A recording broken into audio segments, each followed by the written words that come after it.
কি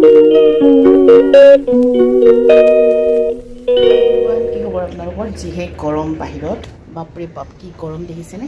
আৰু ৰাতি এসাঁজ বইল চাউলৰ ভাত, উখোৱা চাউলৰ ভাত পানী কাঢ়ি বনাইছোঁ, কুকাৰত বনোৱা নাই। তাৰপিছত এইফালে এতিয়া ল'ৰা স্কুলৰ পৰা আহি পাব, নেমু পানী আৰু ইয়াতে চিয়া চিড দি দিছোঁ আৰু নিমখ চেনি, বেলেগ একো নাই। আৰু এই নেমুখিনি যে চেপিছিলোঁ ইয়াতে থৈ দিম আৰু ইয়াতে পানী দি দিম, বটলটো অকণমান চাফা হ'ব। তাৰপিছত এয়া মাছ ফ্ৰাই কৰি থৈছোঁ, এতিয়া খাবৰ কাৰণে থৈ দিম। আৰু তাৰপিছত এয়া বনাইছোঁ মই মাছে আৰু বিলাহী, চাওক মাছ আৰু বিলাহী কালজিৰা দি বনাইছোঁ। তাৰপিছত বনাইছোঁ এয়া দাইল টেঙা শাক দি বনাইছোঁ। তাৰপিছত এয়া ভেন্দি আৰু অকণমান তিতা কেৰেলা দিছোঁ আৰু এটা পটল দি দিছোঁ। তাৰপিছত এয়া বনাইছোঁ লাওৰ শাক, কিন্তু খাৰ এইটো, ইয়াতে 1 পিচ 2 পিচ মাছ ভাঙি দি দিছোঁ। হাই এভৰিৱান, নমস্কাৰ, কি খবৰ আপোনালোকৰ? আৰু এয়া মই ৰাতিপুৱাই ল'ৰাক লৈ স্কুল আহিছোঁ। ৰাতিপুৱাৰ শ্বেডিউলটো তাৰমানে একদম বিজি শ্বেডিউল থাকে। তাৰপিছত স্কুল থৈ আহিলোঁ আৰু এয়া অকণমান পানী খালোঁ এতিয়া চিয়া চিডৰ লগত। ৰাতিপুৱাৰ ভাগত অকণমান এনেকুৱাকৈ পানী অকণমান খাই দিওঁ। তাৰপিছত মই আৰম্ভ কৰিলোঁ দিনটোৰ কাৰণে আজি কি বনাম, ভাবিলোঁ আপোনালোকৰ লগতো শ্বেয়াৰ কৰোঁ। এয়া চাওক বইল চাউল। বইল চাউল আমি যেতিয়া বনাওঁ মানে উখোৱা চাউল বুলি কওঁ আমি আমাৰ গাঁৱলীয়া ভাষাত। আৰু সেই চাউলখিনি আমি অকণমান সময় তিয়াই থ'ব লাগে। তিয়াই থ'লে কি হয়, ৰান্ধোতে আমাৰ বহুত মানে সুবিধা হয়। আৰু চাউলখিনি আৰু যিকোনো চাউলে হওক দাইলে হওক আমি অকণমান সময় যদি তিয়াই থওঁ নহয় বৰ ধুনীয়া হয়। আৰু এইফালে মই দাইলো তিয়াই থৈছোঁ, এইফালে তিতা কেৰেলা কাটিছোঁ। তিতা কেৰেলা কাটি মই অকণমান নিমখ দি থৈ দিওঁ, আপোনালোকে থয়নে? নিমখ দি সানি কিনে থৈ দিলে তাৰ তিতাটো যায় বুলি সৰুতে শিকিছিলোঁ। আৰু এইফালে ৰঙালাওৰ আগ, সেইদিনাখন বহুত চব্জি আনিছিলোঁ যে আপোনালোকক কৈছিলোঁ, দেখিছে চাগে মোৰ আগৰ ভিডিঅ'ত।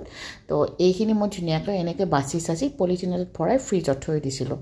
তাৰপিছত এতিয়া আজি ষ্টাৰ্ট কৰিম। আৰু এইফালে মাছ আছে। আৰু এয়া চাওক কঁঠালৰ গুটি, 2টা কঁঠাল কিনি আনিছিলোঁ, কিন্তু কঁঠাল 2টা পকা নহয়, সজা। তাৰ 2টামানহে গুটি পালোঁ, বেছি গুটি নাপালোঁ। আৰু এয়া ইফালে মই আপোনালোকক এটা বুদ্ধি শিকাই দিওঁ দেই, যিসকলে নাজানে, জানাসকলৰ কাৰণে নহয় বাৰু। মই মানে ভাত কাঢ়িব মানে নোৱাৰোঁ, মোৰ খুব পোৰে হাতত। সেনেকুৱাকৈ হাতত মানে 2টা হেৰিলে কাপোৰেৰে ল'লে।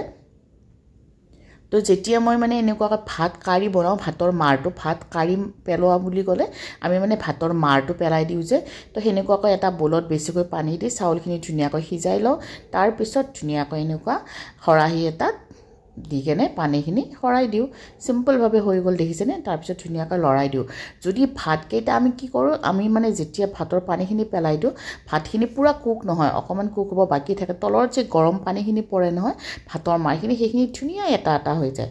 তাৰপিছত এইফালে দাইল, আৰু এয়া মোৰ কি হ'ল ভেন্দি ভাজি, আৰু একদম যি গৰম নহয় ভেন্দি তিতা কেৰেলা ভাজি, সেইখিনি হৈ গ'ল। আৰু এইফালে মাছ ফ্ৰাই কৰি আছোঁ। এই গৰমৰ মাজত মানে একেলগে খানা বনাই লৈছোঁ। আৰু এইফালে মই বনাইছোঁ খাৰৰ ৰেচিপি এখন, মানে আপোনালোকক কৈ দিওঁ। অকল খাৰ দিছোঁ, তাৰপিছত নহৰু দিছোঁ, তেল মই অকণমানো ব্যৱহাৰ কৰা নাই, মই খাৰৰ তৰকাৰীত তেল নিদিয়ে। তাৰপিছত তাতে মাছ অকণমান 2 টুকুৰা ভাঙি দিছোঁ। আৰু এয়া মেচেঙা শাকৰ সৈতে, টেঙা শাক যে তাৰ সৈতে মুগৰ দাইল বনাইছোঁ। তাৰপিছত এইফালে এইখিনি কৰোঁতে মোৰ প্ৰায় বহুত টাইম লাগিলে, 2 ঘণ্টামান লাগিছে গোটেই কামখিনি হওঁতে, গৰম যিহেতু। তাৰপৰা এতিয়া ল'ৰা স্কুলৰ পৰা আহিব হ'ব, তো তাৰ কাৰণে অকণমান এটা ড্ৰিংক বনাই লওঁ। তাতে মই কি দিছোঁ, চেনি দি দিছোঁ।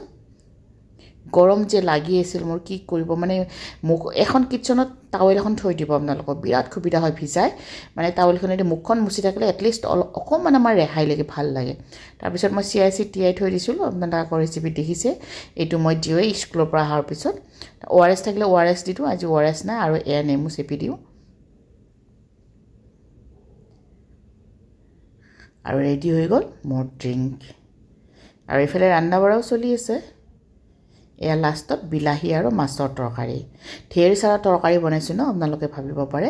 কিন্তু কি হয়, মই একেলগে বনাই থৈ দিছোঁ, ইমান গৰম যে বাৰে বাৰে বনাই নাথাকোঁ, উপায় নাই। আৰু গৰমত বাৰে বাৰে বনাই থাকিব নোৱাৰি, অসহ্য লাগে।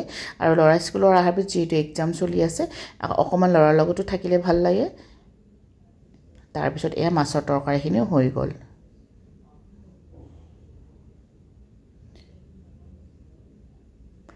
আৰু এয়া নেমু চেপি যে চৰবতটো বনাইছিলোঁ সেই নেমুখিনি মই পেলাই নিদিওঁ এটা বলত থৈ দিওঁ এটা বলত মানে যিকোনো আৰু হেৰিটোত থৈ কেনে পানী দি দিলে বলত বা জিহত দিয়ে তেতিয়াহ'লে কি হয় চাফা হৈ থাকে আৰু প্ৰায় 2 ঘণ্টামান যুদ্ধৰ পিছত মোৰ এই গোটেই খানাখিনি ৰেডি হৈ গ'ল আৰু এইফালে মোৰ ল'ৰা স্কুলৰ পৰা আহি পালে তাক ড্ৰিংকটো দি দিওঁ